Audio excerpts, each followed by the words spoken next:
Bob, one of the things I think a lot of people like to know about when they're streamer fishing is how critical structure is on a river, and that we're looking for ambush points, logs, any place that the big alpha predators can hide behind, because I mean they're in the prime lies and they're there looking to pick off things in the current, as you know, not just nymphs but bait fish, little rainbows, whatever. Sure. I mean, can you talk a little bit about this, because we're looking at one right here I've just been fishing at. This is a great spot because you've got a nice long bend, and it shallows out, and then it deepens out into this grassy bank there, which is obviously undercut.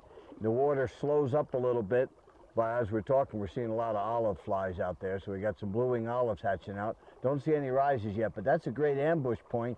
Also, it's a resting point. Down below there is a good riffle coming up.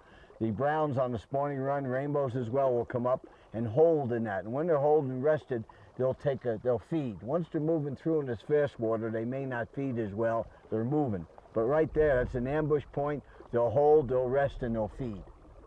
Right. So we want to swing our flies like it's going right in there, and then as we pump it and strip it, it looks like it's getting away. And you know, trout are predators. They're also prey, and that's interesting, but they're predators and prey.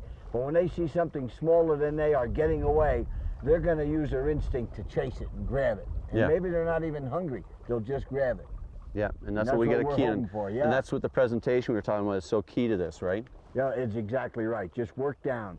You know, the other thing, I have a theory when we're fishing for big browns like this and rainbows with streamers, you want to move through a pool rather quickly. Let them see your fly, but not too much. Move through, give it a rest, and walk back up and go through again. But don't keep pounding the same fly, because once they turn off on it, you're done. They won't take it. That's so a it's good point. best to let them see it, a couple of casts, good cast, then move through. Maybe let your buddy. You know, it's not always the first guy through gets the fish. Maybe it's the third guy. But just give it that little rest and go through again. Structure is critical to trout because it provides them with several elements that are key to their survival. The first is protection from predators. Montana, like many locations throughout North America, has an abundance of raptors such as eagles and osprey, which will quickly snatch an unwary trout for their supper. Structures such as fallen trees, log jams, beaver lodges, undercut banks, and other features will provide trout with overhead cover. The second key element that structure provides is access to natural feeding lanes. Log jams have great induced current flows, which create excellent feeding lanes for trout. This means fish will expend minimal energy to access food flowing in the current. The third element that structure provides, particularly for large trout, is ambush cover.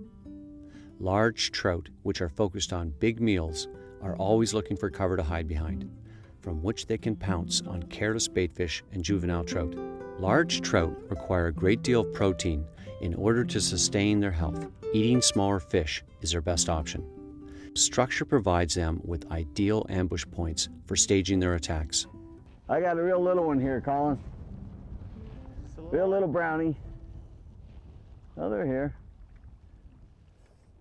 We'll let this guy go. And real small fish, but you know, that's trout fishing. We catch the big ones and we catch the little ones too. It's a nice little brown wild fish. They don't get any better than that. Well, I got a small one. Maybe we can go back get his granddad. There is a wide variety of streamers available to anglers. Color, action, and most importantly, silhouette are the key factors to consider when making a selection. The main prey of large trout in any system is usually baitfish of various types, which is what we want our streamers to imitate. The pattern we're using today is one of my all-round favorites on any body of water, woolly buggers. Woolly buggers are a great pattern to use under these conditions because they represent so many food sources for trout, such as sculpins. If you slow down your presentation, this pattern will even look like a leech. I always try to have an assortment of woolly buggers in black, olive, and purple in my fly box because of their effectiveness and versatility. Fish on. All right. Now, that's a classic example, Bob. Yep. We gave up on the place. I let the fly swing down to the end, and I started to reel in, and this guy hit. All right. That's right. And you notice that was at the tail end of the pool where he took, too. That fish came up off that riffle, was resting. He's in the tail end of that pool, and your fly swung right into him. Perfect.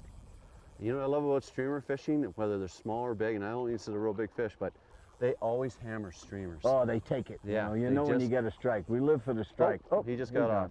That's good. All right. Long line release. We saw him anyway. Righty. Nice fish. Yeah, that's a nice one. As in all successful fishing, presentation is crucial to your success.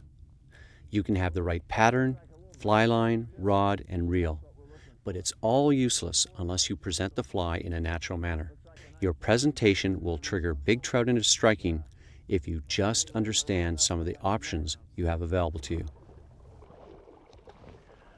What I'm doing here, Colin, is I'm fishing really a fall tactic, streamer fishing, and I'm fishing my fly pretty quick. We're using about a size 8 woolly bugger, little bead head bugger, and I'm fishing that undercut bank as the river swings around here, and I'm giving it a lot of tip action. We're jigging it, and I believe they like to take it on the fall. It looks alive when you pull it and strip it from them, and then when you stop stripping, it drops. As soon as it drops, it looks like it's hesitated or wounded or something, and they pick it up.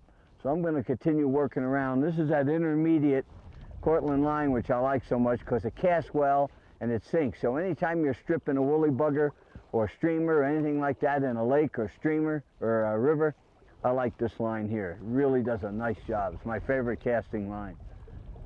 Casts real well too, besides. What I'm doing here is, oh, there's one. Just gave it a bang. I just had a bang on the fly. They're short little takes. It might be a smaller fish, I'm not sure. I had a big one up above. But what I'm doing is I'm casting it right tight to the bank, letting it swing slightly. So I'm casting it about 100 degrees. Little slight pumps with a little retrieve, because the current's doing most of the action, but this is just a part, a little bit extra on it.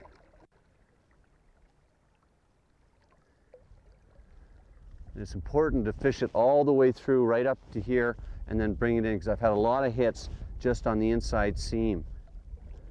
And as you can see, it's important not to wade in too far, because a lot of times you're going to wade right in on top of fish and you don't even know it. See if we can get this guy to strike again. We've got a little black woolly bugger on right now. Hang on, how do I get this fish? There he Oh! is. Had him.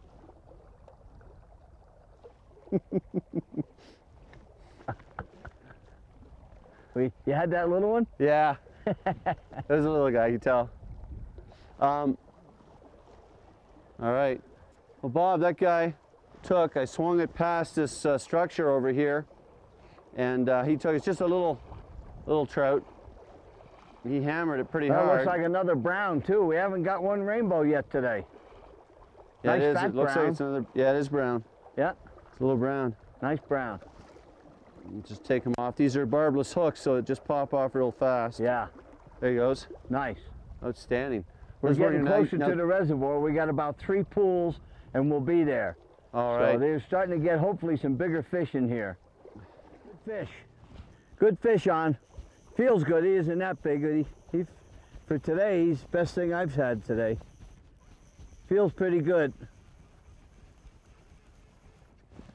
Nice and easy with him. He's hugging the bottom, whatever it is. This is right at the estuary. We're right here at Hebgen Lake.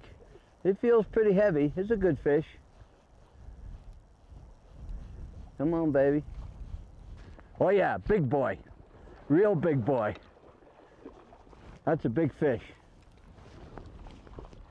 Come on, baby. Don't lose this guy. Come on, easy. Easy. This is nice fish. This guy's over 20. Big male. We got him.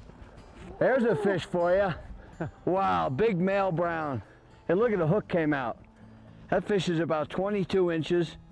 Big hook jaw male brown right at the estuary of Hebgen Lake. They don't get any better than this. No, well done. Look at the size of that Look guy. at that on a little size 8 woolly bugger. Yeah. That's a nice big fish. Well, I'd say it's about 21, 22 inches. Big male brown. They don't get any better. That's a Montana brown there. Look at the size of that baby there. Wow. Let's get a shot of him. Geez, look at that fish. Look at the spots. Big hook jaw male. okay. Yeah, let him go right away, and that's just let him go back him to to live. live another day. Tickle his belly He'll here. go honest 21. Yeah. Wow. Bob. Hey, I can't even get my glove off, it's so tight. Nice fish. Well done, Bob. Good fish, right? We're right here at the estuary. Everybody, if you want to catch big fish like that, use streamers. Nymphs work, yes. Dry flies work, but for real exciting takes, and as you just had there, or just pow strike, there's nothing like streamer fishing. We had a great day here, Bob. We're waiting on the Madison. I recommend you come see Bob if you want to try fishing like this or drift fishing. My hands are shaking. I love big fish. That was great. Thanks for joining us, and we'll see you next week.